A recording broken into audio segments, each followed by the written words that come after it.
Hey friends, in this particular video हम बनाने वाले हैं क्लैप स्विच जिसके लिए हमें लगेगा एक एलईडी, हमें एक लगेगा एक 10 के रजिस्टर, साथ में हमें लगेगा एक साउंड सेंसर जो इजीली अवेलेबल है और बाद में हमें एक ब्रेडबोर्ड लगेगा जिसमें कि हम कनेक्शन को बना पाएँ।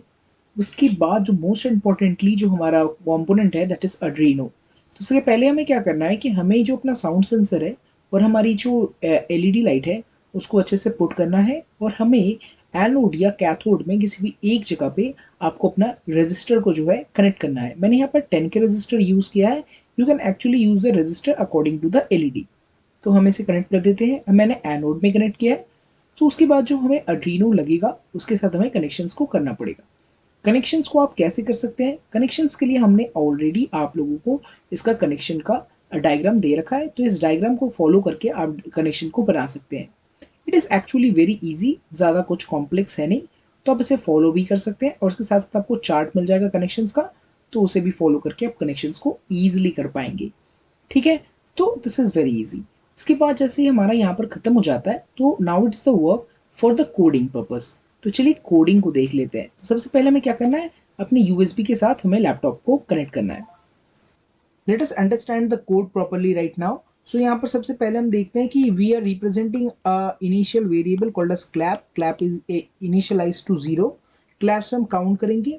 यहाँ पर हम लोग देख सकते हैं सेंसर्स को। यहाँ पर हमने सेंसर को नंबर 8 पिन के साथ कनेक्ट किया है। In the diagram it can change, तो आप क्या कीजिएगा, आप जो भी पिन आप चाहें यहाँ पर रिप्रेजेंट कर सकते हैं एकदम स्टार्ट में ही। इसके साथ साथ हमने दो एक्स्ट्रा वेरिएबल्स लिए, डिटेक्शन रेंज का। तो आप यहाँ पर उसको चेंज भी कर सकते हैं आपकी जितने भी आपको डिटेक्शन चाहिए। फॉर एग्जाम्पल आप बहुत ज़्यादा आवाज़ पर ही चाहते हैं कि आपका जो लाइट है वो ग्लो करे, तो आप उसमें रेंज को बढ़ा सकते हैं। तो यहाँ पर हम लोग यहाँ भी एक और चीज़ देख सकते हैं, बुलियन स्टेटस लाइट्स का मैंने रखा है फॉल्स पे। इसका मतलब है कि लाइट्स जो है अभी करेंटली ऑफ है, मतलब स्टार्टिंग में लाइट ऑफ रहेगी। आप चाहें तो लाइट को पहले से ऑन कर सकते हैं और उसको बाद में आप फॉल्स रिप्रेजेंट कर सकते हैं। तो यहाँ पर फॉल्स और ट्रू का आपको चेंज करना पड़ेगा। इसके बाद हम लोग और भी काफ़ी चीज़ें अच्छे से देखते हैं। सबसे पहले हमने यहाँ पर देखना है कि यहाँ पर सेंसर जो है हम उसको इनपुट डिफाइन करते हैं। सेकंड में हम लोग नंबर 13 पिन का यूज़ कर रहे हैं। आपको शायद डायग्राम में 4 दिखेगा, तो आपको क्या करना है कि बस उनको चेंज कर देना है यहाँ पर। तो दैट इज़ वेरी इजी, तो आप इसे कर सकते हैं। मतलब आपको इसे पिन्स के साथ ज़रा सा चेंज करना पड़ेगा। 13 पिन का मतलब हम लोग लाइट्स का यूज़ कर रहे हैं 13 नंबर पिन के साथ। यहाँ पर हम लोग और भी चीज़ें देख सकते हैं, जैसे कि यहाँ पर हमने स्टार्टिंग में वॉइड लूप में क्या किया है, लूप्स मतलब जिसको हम रिपीटेटिवली रन करेंगे। तो स्टार्टिंग में हमने यहाँ पर सबसे पहले डिजिटल रीड से हमने सेंसर का जो वैल्यू है उसको लिया और अगर सेंसर का वैल्यू जो है वो उसे ज़ीरो करते हैं, उसके बाद हम लोग दूसरे चीज़ों को रन करेंगे। सबसे पहले हम यहाँ पर देखते हैं डिटेक्शन का जो रेंज स्टार्ट है, अगर क्लैप इक्वल्स टू जीरो होता है तो डिटेक्शन का जो रेंज स्टार्ट है उसे मिलीज कर देंगे।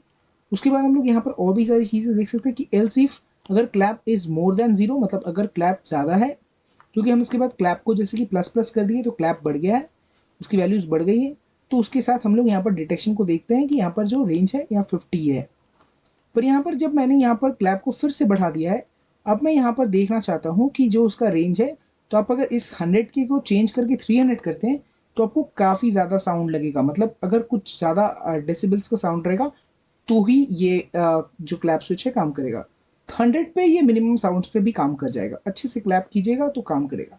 तो जितना ज़्यादा आपको सेंसिटिव बनाना है, और जो है इसके बाद जो इसका स्टेटस है लाइट्स का, that is not equals to, तो इसका मतलब है कि हमें स्टेटस लाइट को कर देना है अब ट्रू। अब जो लाइट है वो ग्लो करेगी, दैट मीन्स हम लोग का यहाँ पर 13th नंबर एलईडी को हम लोग हाई कर देंगे। इसके बाद हम लोग देख लेते हैं कि else if status of the light. इसके बाद हम लोग यहाँ पर चेक कर लेते हैं इफ एल्स, यहाँ पर जो स्टेटस ऑफ द लाइट है वो ट्रू रिप्रेजेंट करता है। यहाँ पर आप देख सकते हैं is not equals to and it is equals to, तो यहाँ पर हमने क्या किया, इसको फॉल्स डिफाइन कर दिया और इसके बाद जो डिजिटल रीड है वो 13th को मैंने लो कर दिया है। This is actual a complex code जो मैंने लिखा है। एंड इस कोड के साथ आप जो है कि इसमें काफ़ी वेरिएंट्स चेंजेस कर सकते हैं। आपकी आपकी रेंजेस चेंज कर सकते हैं, आपकी साउंड डेसिबल्स को चेंज कर सकते हैं, जो आप इसको अच्छे से समझ सकें। तो let us now test it.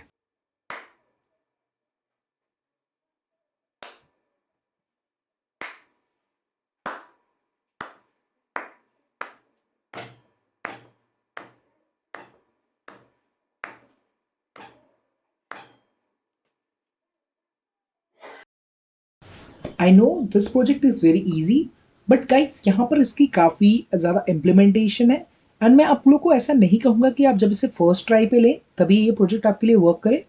You need to do lot of changes, जैसे कि आपको वो साउंड सेंसर के पीछे जो रजिस्टर मिलता है उसको ज़रा सा आपको ठीक ठाक करना पड़ सकता है। बट गाइस ये फर्स्ट टाइम पे तो वर्क नहीं करेगा, तो यहाँ पर आप लोग काफ़ी कुछ सीखने को मिलेगा। क्या इसका इम्प्लीमेंटेशन हो सकता है? जैसे कि अगर हम चाहते हैं अपने घर को ऑटोमेट करना, हम चाहते हैं कि हम अपने घर में घुसते ही क्लैप करें, हमारे घर में सब कुछ ऑन हो जाए, जैसे कि एलेक्सा आजकल बोलने से कर देती है, वैसे में आप भी सारी चीज़ों को सीख सकते हैं। आईओटी एक बहुत ही बड़ी फील्ड है, बट यहाँ पर सारे सेंसर्स को अगर हमें समझना है तो हमें आस्ते आस्ते करके सब कुछ समझना पड़ेगा। तो हम यहाँ पर बिगिनर प्रोजेक्ट पे देखते हैं कि कैसे करके हम एक क्लैप से ऑटोमेट कर सकते हैं किसी भी एलईडी लाइट को। इसी को हम अगर इम्प्लीमेंटेशन करना चाहें अपने घर की लाइट्स पे तो भी हम इसे कर सकते हैं। इसके लिए हम रिले का यूज़ कर सकते हैं, बहुत सारी चीज़ें। फर्स्ट ट्राई में मेरे लिए भी ये वर्क नहीं किया था, बट आस्ते आस्ते हम इसे वर्क करना सीख जाएंगे और इससे काफ़ी अच्छे अच्छे प्रोजेक्ट्स इन फ्यूचर बनाएंगे। तो होपफुली ये वीडियो आपको पसंद आया होगा। तो चलते हैं, मिलते हैं नेक्स्ट सेशन पे।